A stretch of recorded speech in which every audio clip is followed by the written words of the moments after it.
Are you doing retirement planning in your 50s? If so, stay tuned. I'm going to share what we learned in hindsight on our adventure from a scary and uncertain financial future to financial independence beginning around age 50, using both traditional investments and strategies around that, as well as alternative investments and alternative income streams. I write about that at retirecertain.com on my website, and I share information about that on this channel. If you like that topic, be sure that you subscribe to my channel and click that little bell so you'll know when I'm posting new videos. I'm going to share with you these important things that we learned after the fact because, well, we don't know what we don't know, right? When we get started in something new. And we kind of stumbled into, I like to say, early retirement way before it was vogue. It just happened because we had a lifestyle change and a major job change. And we saw that we needed to get some other things going other than planning on living off retirement withdrawals for the rest of our life. And we saw that we didn't want to or couldn't rely on dividend income and bond income to sustain our comfortable lifestyle. So the very first thing I want to share with you, and I'm going to share a number of things that we learned in hindsight. The very last thing I'm going to share with you is what ended up working for us. So make sure you stay tuned for that. Everything in here is, I don't know, I think it's super important.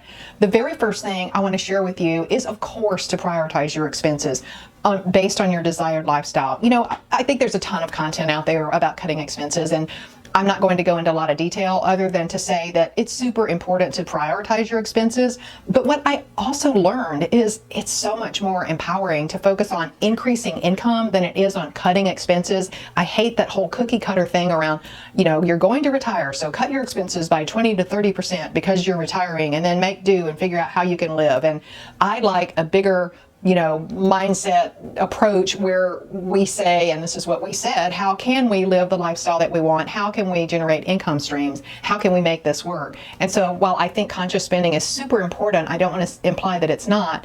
I think that focusing on the income side instead of the expense side of the equation can yield much bigger results than just cutting cost, which is not very much fun, let's face it, right? All right, so the very next thing I want to share with you, I'm going to refer to my notes to make sure I don't miss anything.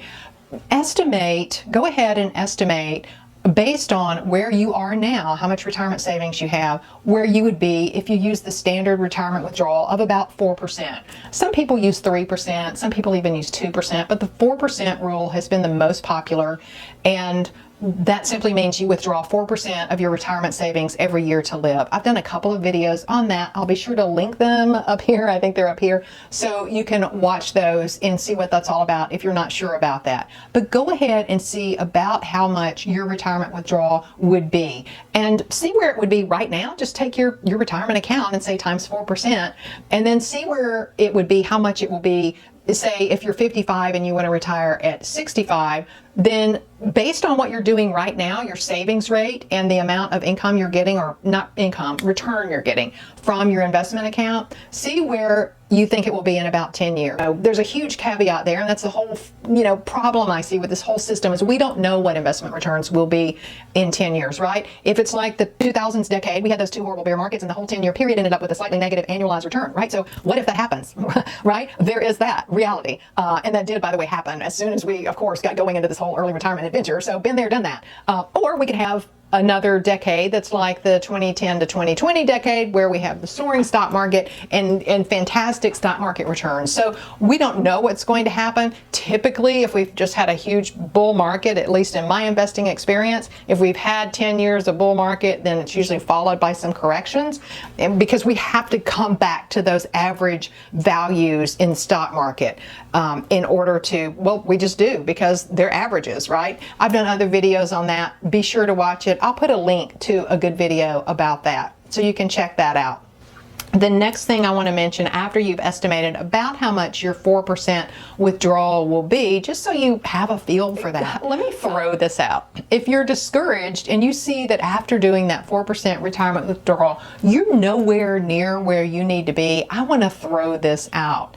If you are able to generate some sort of alternative income stream that earns about $1,700 a month, $1,700, that equates to an additional $500,000 in savings. Let me tell you how I got that. So let's say you're using the 4% rule, and if you withdraw at 4%, that's going to come out to about $1,700 a month.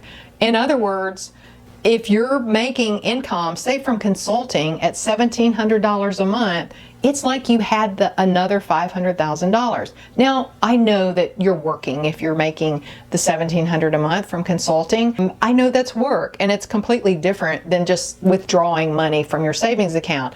But there are so many opportunities around this, and a lot of people are not where they need to be. I mean, we see from the data that the overwhelming majority of people haven't saved enough money to maintain their standard of living throughout retirement.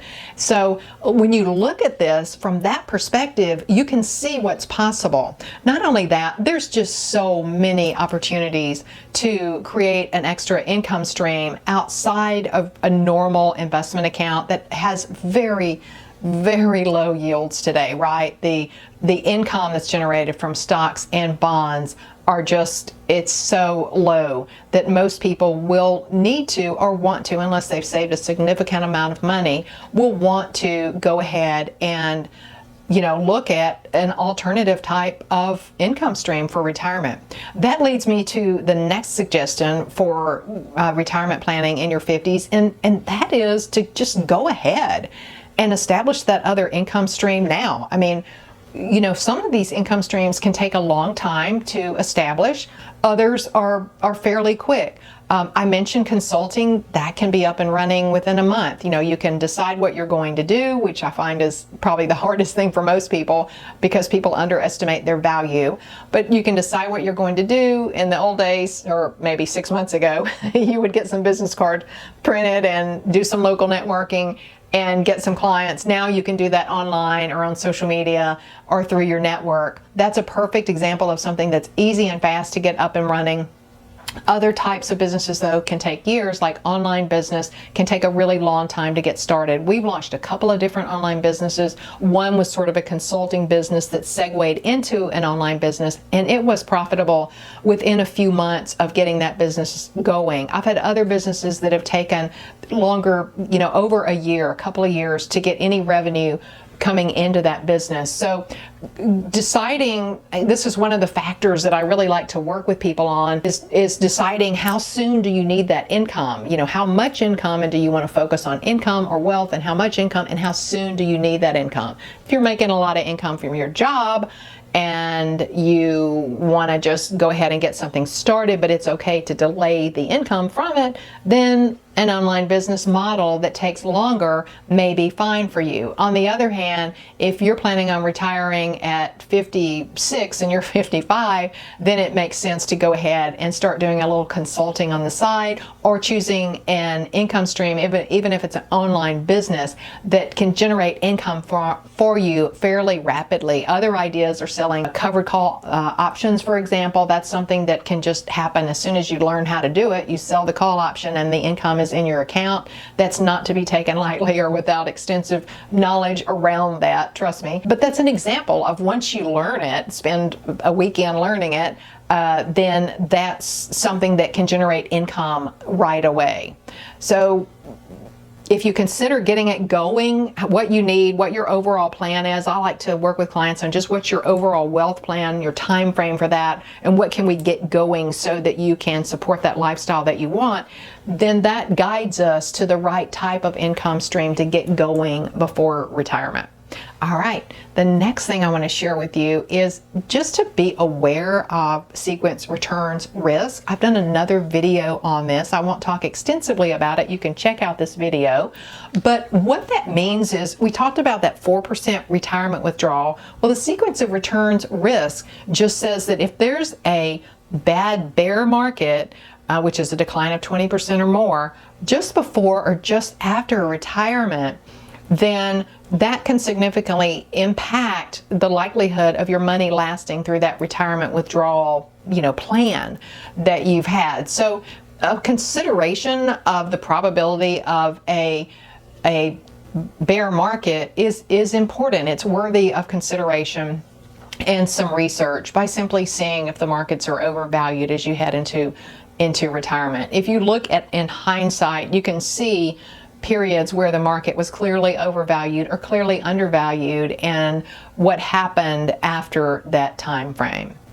The next thing I want to share with you is understanding how withdrawal strategies work versus income strategies. Okay, so this is sort of like, I call it living off your investments versus living on your investments. With retirement withdrawals, you're spending your money. Okay, you have, X amount of money, and every year you're going to withdraw 4%. You're going to increase that amount every year. I'm assuming inflation will go up. Rarely does it go down, but you're going to adjust that money for inflation every year, which is almost always up. That 4% withdrawal will gradually deplete your retirement account. So traditional financial planning or retirement planning is around hoping that money will last, trying to invest in a way that you won't run out of money, and sort of guessing how many years you're going to live. I've got another video where I go into more detail about that. Make sure you watch it. I'll put a link above. Understand that that's one way to retire. That's not the way we wanted to retire, because it didn't feel good to us. We didn't think we would want to spend down our retirement savings. We were concerned that we may run out of money when we were, in our 80s, and we didn't want that to happen. We felt like we could be more proactive in our 50s and 60s and get some things going that would increase the likelihood of not only not running out of money, but being able to live how we wanted in the meantime. As it turns out, this ended up being very fulfilling, rewarding. It worked. So it's not something crazy. It's something that we did and something that you can do too. But I want you to understand that with retirement withdrawals, you're spending down your money. That's the standard plan. With income strategies, though, you're leaving that money intact, and then you're investing either your time or your money into things that are going to generate income for you, so that you can leave the retirement account intact as much as you can. So there's a huge difference there in that you're leaving that money, and of course that reduces the risk that you're going to run out of money in retirement. One thing that we've looked at, because we do put a lot of effort into our income strategies, is that we'll just wait to take retirement withdrawals until we're older, because we enjoy what we do and we think it's kind of fun to create income streams, to be honest. And then the very last thing I want to share with you is consider alternative retirement strategies. I touched on this in the last bullet, but alternative retirement strategies are simply a different way of looking at this. There's so many alternative retirement strategies you can use now. Everything from real estate rentals to starting or buying an online business, to doing something like selling covered calls, as I've mentioned, to investing in higher yielding assets. There's so many different opportunities now. Consulting income, those are all really alternative retirement strategies. Look at and consider something like that if you see that you haven't saved enough money, or you just want to peak after 50, as I wanted to. You may have heard the story here where I just said one day, I want to peak after 50. I don't want to have not reached my peak from a personal development and a financial standpoint by the time I'm, in my 50s. So if that appeals to you and you think it's fun, I think you'll enjoy this video next.